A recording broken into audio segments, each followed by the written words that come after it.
میں اور میری بیوی عمرہ کرنے گئے تو وہاں ایک عربی نے مجھے آفر دی کہ میرا ڈرائیور بن جاؤ، میں تم دونوں کو رہائش اور ویزا دیتا ہوں۔ تو میری بیوی خوشی سے جھوم اٹھی کہ اس سے اچھی بات کیا ہوگی۔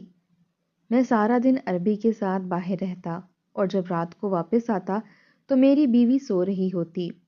کافی دن گزر گئے اور میری بیوی سے ملاقات نہ ہو سکی۔ تو ایک دن میں عربی کو دفتر چھوڑ کر گھر آیا کہ دیکھوں کہ میری بیوی دن بھر کیا کرتی ہے، جو تھکن سے چور سوئی رہتی ہے۔ تو میرے رونگٹے کھڑے ہو گئے۔ عربی اور مالکن اسے دیکھو نا فرید، یہاں آ کر کتنا سکون مل رہا ہے، یہاں کی فضا کتنی مقدس ہے۔ ایسا لگ رہا ہے جیسے میرے دل اور روح دونوں معطر ہو گئے ہیں۔ میں خانہ کعبہ کے نظاروں میں گم تھا کہ میرے کانوں میں میری بیوی کی آواز پڑی۔ میں نے قائدانہ انداز میں اس کی طرف دیکھا اور آہستہ سے کہنے لگا، ہاں واقعی یہاں آ کر بہت سکون مل رہا ہے۔ یہ پروردگار کا ایسا نظارہ ہے جو ہمیں پہلے زندگی میں کبھی نصیب نہیں ہوا اور شاید آئندہ زندگی میں بھی نہ ہو سکے۔ اس لیے جتنا ہو سکے خدا کی رحمتوں کو سمیٹ لیتے ہیں۔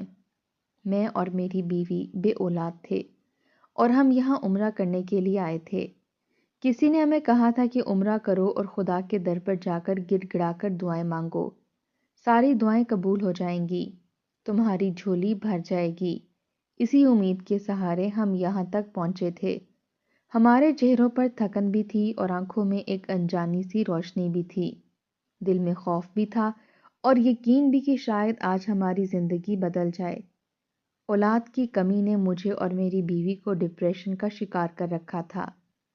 ہم دونوں کی زندگی بے چینیوں کی نظر ہو چکی تھی۔ ایک دوسرے کا ساتھ بھی اچھا نہیں لگتا تھا۔ بات بات پر دل دکھ جاتا تھا۔ شروع کے دنوں میں ہمارے درمیان جو محبت تھی وہ تقریباً 1.5 سال تک قائم رہی تھی۔ ہم ایک دوسرے کے بغیر نہیں رہ پاتے تھے، لیکن جیسے ہی ہمیں احساس ہوا کہ ہمارے ہاں ابھی تک اولاد نہیں ہوئی تو ہمارے درمیان کی خوشیاں آہستہ آہستہ ماند پڑنے لگیں۔ آس پڑوس اور رشتہ داروں کی باتوں کو ہم نے کچھ زیادہ ہی سنجیدگی سے لے لیا اور صرف اولاد کو دنیا میں لانے پر فوکس کرنے لگے۔ باقی ساری باتیں بھول گئے، یہاں تک کہ ایک دوسرے کے ساتھ حسن سلوک کرنا بھی بھول گئے۔ جیسے ہی ہم نے اولاد کے لیے کوشش شروع کی تو ہمارے درمیان کی محبت کہیں دور جا سوئی۔ اب ایسا لگنے لگا تھا جیسے ہمارا ساتھ صرف اولاد حاصل کرنے تک محدود ہے۔ ہمارے بیچ یہ ناچاکی ہمارے ارد گرد کے رشتہ داروں نے بھی بڑھا دی تھی۔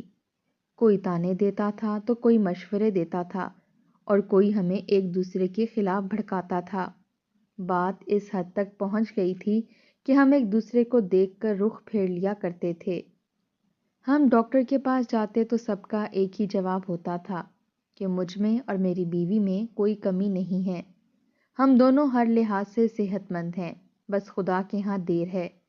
ڈاکٹر کی باتیں سن کر میری بیوی پر امید ہو جاتی تھی۔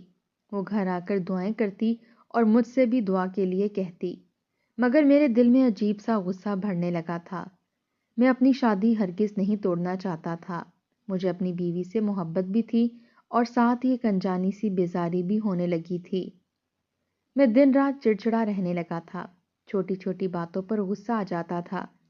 میری بیوی خاموش ہو کر سب سہ لیتی تھی، مگر اس کی خاموشی مجھے اور تکلیف دیتی تھی۔ میری اس کیفیت کو میرے ایک دوست نے نوٹ کیا۔ ایک دن اس نے مجھے پاس بٹھا کر دل سے مشورہ دیا کہ جب انسان کے راستے بند ہو جائیں تو خدا کے در پر جانا چاہیے۔ اس نے کہا کہ تم عمرہ کرو، وہاں جا کر دل کھول کر دعا مانگو، شاید تمہاری زندگی بدل جائے۔ مجھے اس کا مشورہ بہت اچھا لگا۔ میں نے آ کر اپنی بیوی سے کہا کہ عمرے پر جانے کی تیاریاں کر لو۔ عمرے کا نام سن کر میری بیوی کی آنکھوں میں خوشی بھر گئی۔ اس کی ساری ناراضگی جیسے ایک لمحے میں ختم ہو گئی۔ ہم دونوں ایک دوسرے کے ساتھ پھر سے اچھا وقت گزارنے لگے۔ ہم خریداری کرتے تھے، تیاریوں میں مصروف رہتے تھے، ایک دوسرے کے لیے دعائیں کرتے تھے۔ میں دل ہی دل میں سوچنے لگا کہ اگر عمرے پر جانے کے خیال سے ہمارے رشتے میں برکت آ رہی ہے تو جب ہم واقعی عمرہ کر لیں گے تو ہمارے رشتے میں کتنی زیادہ برکت ہوگی۔ شاید ہمیں اولاد جیسی خوشی بھی نصیب ہو جائے۔ یہی سوچ میرے اندر نئی تازگی بھر دیتی تھی۔ میں بے حد مسرور تھا اور پورے شوق سے تیاریوں میں لگا ہوا تھا۔ بالآخر آج وہ دن آ گیا جب میں خانہ کعبہ کے سامنے کھڑا تھا۔ میری سانسیں تیز تھیں، دل زور زور سے دھڑک رہا تھا۔ میری آنکھوں کے سامنے وہ گھر تھا جسے دیکھنے کی تمنا میں لوگ زندگیاں گزار دیتے ہیں۔ میں نے اپنی بیوی کا ہاتھ تھاما ہوا تھا۔ ہم خانہ کعبہ کا طواف کر رہے تھے۔ ہمارے قدم لرز رہے تھے، آنکھوں سے زاروں کے تار آنسو بہہ رہے تھے۔ میرے دل میں پچھلے سارے دکھ ایک ایک کر کے جاگ رہے تھے۔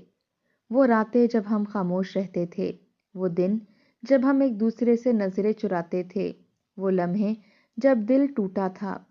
میں سب کچھ خدا کے سامنے رکھ دینا چاہتا تھا۔ طواف کرتے ہوئے میری زبان پر صرف دعا تھی۔ میرے دل کی گہرائیوں سے آواز نکل رہی تھی، یا اللہ، اگر کہیں ہم سے کوئی غلطی ہوئی ہے تو ہمیں معاف کر دے۔ اگر ہماری قسمت میں خوشی لکھی ہے تو ہمیں عطا کر دے۔ میری بیوی بھی سسک رہی تھی۔ اس کی آنکھوں سے بہتے آنسو میرے ہاتھ پر گر رہے تھے۔ مجھے محسوس ہو رہا تھا کہ وہ بھی دل کا بوجھ ہلکا کر رہی ہے۔ ہم دونوں خدا کے در کے سامنے ندامت سے سر جھکائے کھڑے تھے۔ ہم نے اپنی مرضی خدا کے حوالے کر دی تھی۔ قبول کرنا یا نہ کرنا سب اسی کے ہاتھ میں تھا۔ اس مقدس جگہ پر کھڑے ہو کر مجھے یوں لگ رہا تھا جیسے میرے دل کی سختی پگھل رہی ہے، میرے اندر کا غصہ ختم ہو رہا ہے۔ میرے اور میری بیوی کے درمیان جو دوریاں تھیں وہ آہستہ آہستہ گر رہی تھیں۔ میں نے اس کا ہاتھ مضبوطی سے تھام لیا۔ اس نے میری طرف دیکھا تو اس کی آنکھوں میں پھر سے وہی پرانی محبت جھلک رہی تھی۔ خانہ کعبہ کے سامنے کھڑے ہو کر مجھے یقین ہونے لگا تھا کہ ہم خالی ہاتھ واپس نہیں جائیں گے۔ شاید اولاد کی صورت میں نہیں تو کم از کم سکون کی صورت میں ضرور کچھ ملے گا۔ ہم ایک دوسرے کا ساتھ دوبارہ مل جائے گا، اور یہی میرے لیے سب سے بڑی نعمت تھی۔ میری بیوی کا اس دنیا میں کوئی نہیں تھا۔ ایک رشتہ دار نے اس کی شادی کا فرض ادا کیا تھا اور شادی کرنے کے بعد وہ بیرون ملک جا کر بس گیا تھا اور پلٹ کر کبھی خبر نہیں لی تھی۔ میرے پاس بھی رشتوں کے نام پر صرف ایک ماں ہی تھی، وہ بھی میری شادی کے بعد چند ماہ تک ہی جی سکی تھی۔ اس کے بعد میں اور میری بیوی ایک دوسرے کا سہارا رہ گئے تھے، لیکن اب ہمارا رشتہ بھی ختم ہونے کی نہج پر پہنچ چکا تھا، دوبارہ سے بن رہا تھا۔ عمرہ مکمل کرنے کے بعد ہم ایک جگہ پر تھوڑی دیر آرام کرنے کے لیے بیٹھ گئے۔ طواف کے بعد ہمارے قدم تھک چکے تھے، مگر دل عجیب سی راحت محسوس کر رہا تھا۔ سامنے خانہ کعبہ نظر آ رہا تھا اور نگاہیں بار بار اسی طرف اٹھ رہی تھیں۔ ہم دونوں خاموش بیٹھے تھے، مگر دلوں میں ہزاروں باتیں چل رہی تھیں۔ پھر آہستہ آہستہ باتوں کا سلسلہ شروع ہوا اور ہم آنے والی زندگی کے بارے میں سوچنے لگے تھے۔ ہم یہ تصور کر رہے تھے کہ جب یہاں سے واپس جائیں گے تو شاید اللہ ہمیں اولاد کی خوشخبری دے دے، ہماری ادھوری زندگی مکمل ہو جائے گی، ہمارے گھر میں بھی بچوں کی ہنسی گونجے گی۔ ہم اپنے مستقبل کی نئی دنیا بسانے کے خواب دیکھ رہے تھے۔ میری بیوی بار بار خانہ کعبہ کو دیکھتی اور آنکھیں بند کر کے دعا مانگتی تھی۔ اس کے چہرے پر عجیب سا نور تھا، ایسا لگ رہا تھا جیسے اس کی ہر دعا آسمان تک پہنچ رہی ہو۔ ہم اپنی سوچوں میں مگن تھے کہ اچانک ایک گاڑی ہمارے قریب آ کر رکی۔ گاڑی سے ایک مقامی عربی باہر نکلا۔ اس نے ہمیں غور سے دیکھا اور پھر سلام کیا۔ اس کا انداز بہت نرم تھا۔ اس نے ہم سے ہمارے ملک کے بارے میں پوچھا۔ ہم نے بتایا کہ ہم پاکستان سے آئے ہیں اور عمرہ کرنے آئے ہیں۔ وہ سن کر مسکرا دیا اور کہنے لگا کہ اللہ نے تمہیں بڑی سعادت دی ہے کہ تم یہاں آئے ہو۔ مجھے اس وقت حیرت ہوئی جب وہ بہت صاف اردو بول رہا تھا۔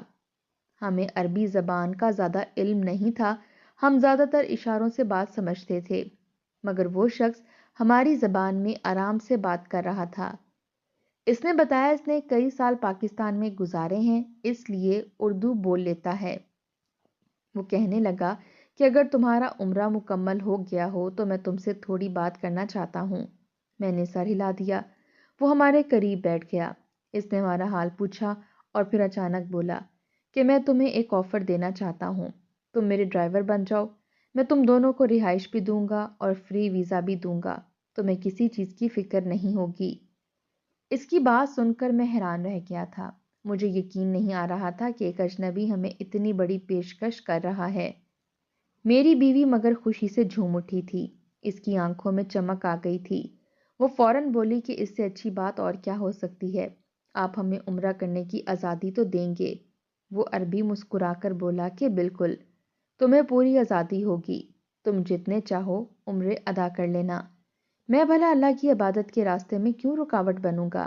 اس کی باتیں سن کر میں اور زیادہ سوچ میں پڑ گیا تھا۔ مجھے سمجھ نہیں آ رہی تھی کہ اتنا بڑا فیصلہ فوراً کیسے کر لوں۔ وہ ہمیں جانتا بھی نہیں تھا، نہ ہمارا کوئی تعلق تھا، پھر اتنی بڑی آفر کیوں دے رہا تھا؟ میں نے آہستگی سے کہا کہ میں آپ کی آفر کے بارے میں سوچوں گا اور پھر جواب دوں گا۔ میری بات سن کر اس نے جیب سے کارڈ نکالا اور میرے ہاتھ میں تھما دیا۔ اس نے کہا کہ جب فیصلہ ہو جائے تو کال کر لینا۔ پھر وہ گاڑی میں بیٹھا اور وہاں سے چلا گیا۔ اس کے جاتے ہی میری بیوی نے میری طرف دیکھا۔ اس کی آنکھوں میں امید تھی۔ وہ بولی کہ سنیے، ہم یہیں رک جاتے ہیں۔ پاکستان میں ہمارا گھر بار ضرور ہے، مگر یہاں اللہ کا گھر ہے۔ اس سے بڑی سعادت اور کیا ہو سکتی ہے کہ ہم ہمیشہ کے لیے اللہ کے گھر کے قریب آباد ہو جائیں۔ جب دل چاہے آ کر خانہ کعبہ دیکھیں اور اپنی آنکھیں ٹھنڈی کریں۔ اس کی باتوں میں واقعی وزن تھا۔ میں خاموشی سے خانہ کعبہ کو دیکھتا رہا۔ میرے دل میں بھی عجیب سی کشش پیدا ہو رہی تھی۔ میں سوچ رہا تھا کہ شاید اللہ نے ہمیں یہاں بلا کر کوئی نیا راستہ دکھایا ہے، شاید ہماری تقدیر بدلنے والی ہے۔ اسی رات ہم نے فیصلہ کر لیا تھا۔ میں نے اس عربی کو کال کی اور اس کی نوکری قبول کر لی۔ میرا جواب سن کر وہ بہت خوش ہوا۔ اس کی آواز میں خوشی صاف محسوس ہو رہی تھی۔ اس نے کہا کہ تم نے اچھا فیصلہ کیا ہے، اللہ تمہیں برکت دے گا۔ اگلے دن اس نے گاڑی ہمارے ہوٹل بھیج دی۔ ہمیں اپنے بنگلے پر بلا لیا گیا۔ وہاں پہنچ کر ہم حیران رہ گئے تھے۔ بنگلے کے سامنے ایک خوبصورت سا کوارٹر بنا ہوا تھا، وہ ہمیں دے دیا گیا۔ وہ کوارٹر ہمارے پاکستان والے گھر سے کئی گنا زیادہ خوبصورت تھا، صاف ستھرا، روشن کمروں والا، کھلی ہوا والا۔ میری بیوی تو جیسے خوشی سے پھولے نہیں سما رہی تھی۔ وہ ہر چیز دیکھ کر مسکرا رہی تھی۔ اس کی آنکھوں میں شکر کے آنسو تھے۔ اسے لگ رہا تھا جیسے اس کی دیرینہ دعا پوری ہو گئی ہو۔ اس عربی نے ہمارے پاسپورٹ جمع کروائے، ہماری رہائش کے ویزے لگوائے، تمام قانونی کام خود کروایا، ہمیں کسی قسم کی پریشانی نہیں ہونے دی۔ مجھے ڈرائیونگ سیکھنے میں 15 سے 20 دن لگے۔ میں نے پوری محنت سے گاڑی چلانا سیکھا۔ عربی مجھے خود سکھاتا تھا، صبر سے سمجھاتا تھا۔ پھر میں مستقل اس کے ساتھ رہنے لگا۔ وہ جہاں جاتا میں ہی اسے لے کر جاتا تھا، کبھی بازار، کبھی میٹنگ، کبھی سفر۔ بعض دن پورا دن اس کے ساتھ باہر گزرتا تھا۔ میں آہستہ آہستہ اس کا کام کا عادی ہو گیا تھا۔ ہمیں یہاں رہتے ہوئے تقریباً 1 ماہ ہو گیا تھا۔ اس 1 مہینے میں اللہ نے ہمیں بار بار اپنے گھر بلایا تھا۔ میں اور میری بیوی نے 3 بار عمرہ ادا کیا تھا۔ ہر دفعہ دل پہلے سے زیادہ نرم ہو جاتا تھا، آنکھوں سے آنسو بہہ نکلتے تھے۔ میری بیوی ہر عمرے کے بعد دیر تک دعا مانگتی تھی۔ وہ اللہ سے ہماری آنے والی نسل مانگتی تھی، وہ ہماری زندگی کی آسانی مانگتی تھی، وہ ہمارے دلوں کا سکون مانگتی تھی۔ زندگی ایک روٹین پر آ چکی تھی۔ میں عربی شخص کے ساتھ صبح کو گیا، رات کو واپس دیر سے گھر آتا تھا۔ جب رات کو میں دیر سے گھر آتا تو میری بیوی سو رہی ہوتی تھی اور صبح ہی صبح میں چلا جاتا تھا۔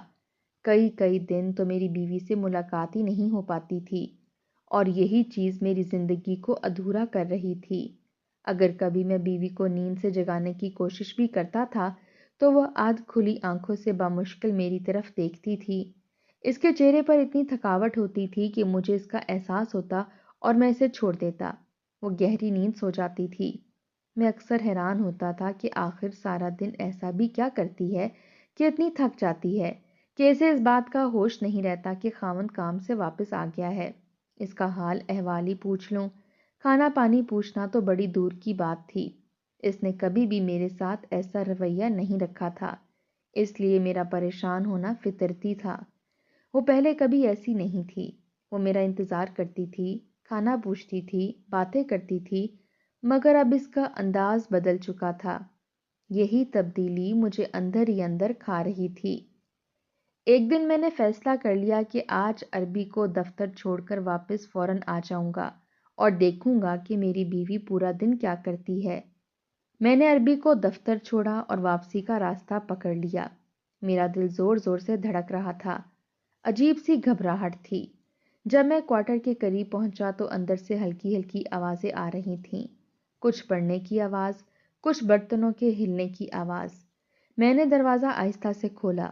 اندر کا منظر دیکھ کر میرے رونگٹے کھڑے ہو گئے۔ میرے پاؤں کے نیچے سے جیسے زمین نکل گئی تھی۔ صحن کے بیچوں بیچ بڑے بڑے پتیلے رکھے ہوئے تھے، ان میں بھاپ اٹھ رہی تھی۔ جڑی بوٹیوں کی تیز خوشبو فضا میں پھیلی ہوئی تھی۔ مالکن سامنے کھڑی کچھ پڑھ رہی تھی اور میری بیوی ان پتیلوں کے درمیان میں بیٹھی ہوئی تھی۔ اس کی آنکھیں بند تھیں، اس کے ہاتھ کانپ رہے تھے۔ مالکن اس کے سر پر ہاتھ رکھ کر کچھ پڑھ رہی تھی اور کبھی ان پتیلوں کی بھاپ اس کے چہرے کی طرف کرتی تھی۔ یہ منظر دیکھ کر میرے ہوش اڑ گئے۔ میں ایک لمحہ بھی نہ رکا۔ میں دوڑ کر اندر گیا اور اپنی بیوی کو بازو سے پکڑ کر کھڑا کر لیا۔ میرا جسم کانپ رہا تھا، میرا دل بری طرح سے دھڑک رہا تھا۔ میں نے بلند آواز میں مالکن سے کہا کہ یہ سب کیا ہو رہا ہے؟ آپ میری بیوی کے ساتھ کیا کر رہی ہیں؟ مالکن چونک گئی۔ میری بیوی گھبرا گئی، اس کی آنکھیں کھل گئیں۔ وہ ہڑبڑا کر میری طرف دیکھنے لگی۔ اس نے فوراً میرے بازو پکڑ لیے۔ وہ گھبرائی ہوئی آواز میں بولی کہ نہیں نہیں، ایسا کچھ نہیں ہو رہا، آپ غلط سمجھ رہے ہیں۔ میں نے اسے مضبوطی سے پکڑ رکھا تھا۔ میرے دماغ میں ہزاروں خیالات آ رہے تھے۔ میں نے کہا کہ یہ پتیلے، یہ بھاپ، یہ پڑھائی، یہ سب کیا ہے؟ تم سارا دن یہی یہاں پہ کرتی ہو اور مجھے کچھ بتاتی بھی نہیں ہو۔ میری بیوی کی آنکھوں میں آنسو بھر آئے۔ اس نے میری طرف دیکھا اور آہستہ آہستہ بولی کہ میں آپ کو پریشان نہیں کرنا چاہتی تھی، اس لیے کچھ نہیں بتایا۔ مالکن آگے بڑھی، اس کے چہرے پر نرمی تھی۔ اس نے مجھے دیکھا اور دھیمے لہجے میں بولی کہ گھبراؤ نہیں، تمہاری بیوی کسی غلط کام میں نہیں ہے۔ میں نے حیرت سے اس کی طرف دیکھا۔ مالکن نے کہا کہ تم دونوں بے اولاد ہو، مجھے تمہاری بیوی نے سب کچھ بتایا تھا۔ اس نے مجھ سے روتے ہوئے کہا تھا کہ اس کی سب سے بڑی خواہش ماں بننا ہے۔ میں خاموش ہو گیا۔ مالکن نے بات جاری رکھی۔ اس نے کہا کہ میں خود بھی کئی سال بے اولاد رہی تھی۔ ڈاکٹر جواب دے چکے تھے۔ تب کسی بزرگ عورت نے میرا علاج جڑی بوٹیوں اور قرآنی آیات سے کیا تھا۔ اسی علاج سے مجھے اولاد ملی تھی۔ میں نے بے اختیار اپنی بیوی کی طرف دیکھا۔ مالکن نے کہا کہ اسی لیے میں ہر اس عورت کا علاج کرتی ہوں جو ماں بننے کی تمنا رکھتی ہے۔ یہ جڑی بوٹیاں جسم کو مضبوط کرتی ہیں، یہ بھاپ اندرونی کمزوری کو ختم کرتی ہے، اور ساتھ قرآنی آیات پڑھی جاتی ہیں تاکہ دل اور جسم دونوں پاک ہوں۔ میری بیوی نے روتے ہوئے کہا کہ میں روز یہاں آتی ہوں، بھاپ لیتی ہوں، دعائیں سنتی ہوں، اس لیے تھک جاتی ہوں۔ مجھے لگتا تھا آپ پہلے ہی بہت پریشان ہیں، اس لیے میں نے آپ کو نہیں بتایا۔ اس کی بات سن کر میرے دل میں عجیب سی چبھن ہوئی۔ مجھے اپنی بدگمانی پر شرم آنے لگی۔ میں نے اس کے ہاتھ تھام لیے۔ اس کی آنکھوں میں آنسو تھے، میرے دل میں ندامت تھی۔ میں نے آہستہ سے کہا کہ مجھے تم پر شک نہیں کرنا چاہیے تھا، مگر جب تم بدلنے لگی تو میں گھبرا گیا تھا۔ میری بیوی نے سر جھکا لیا۔ مالکن مسکرا دی۔ اس نے کہا کہ محبت میں شک آ جائے تو دل ٹوٹ جاتا ہے، مگر اگر سچ سامنے آ جائے تو رشتے اور مضبوط ہو جاتے ہیں۔ اس نے پھر ایک پتیلا اٹھایا، اس میں سے بھاپ نکلی۔ اس نے کہا کہ اب تم دونوں یہاں بیٹھو، آج تم بھی اس کے ساتھ دعا سنو، کیونکہ اولاد صرف عورت کی نہیں، مرد کی بھی دعا مانگتی ہے۔ میں نے پہلی بار خود کو ہلکا محسوس کیا۔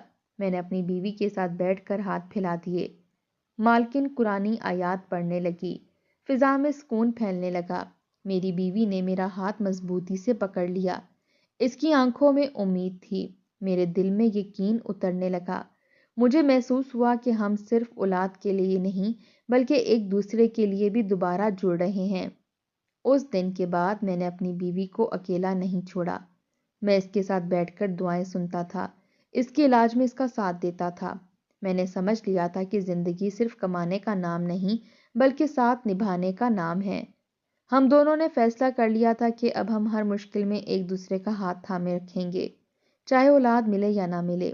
مگر ہمارا رشتہ اب پہلے سے زیادہ مضبوط ہو چکا تھا، اور اللہ کے گھر کے قریب بیٹھ کر ہمیں یہ یقین ہو چکا تھا کہ جو بھی ہوگا بہتر ہوگا۔ اللہ کے گھر میں دیر ہوتی ہے، اندھیر نہیں۔ اس بات پر میرا ایمان پختہ تھا، اور اللہ کبھی نہ کبھی ہمیں نواز دینے والا تھا۔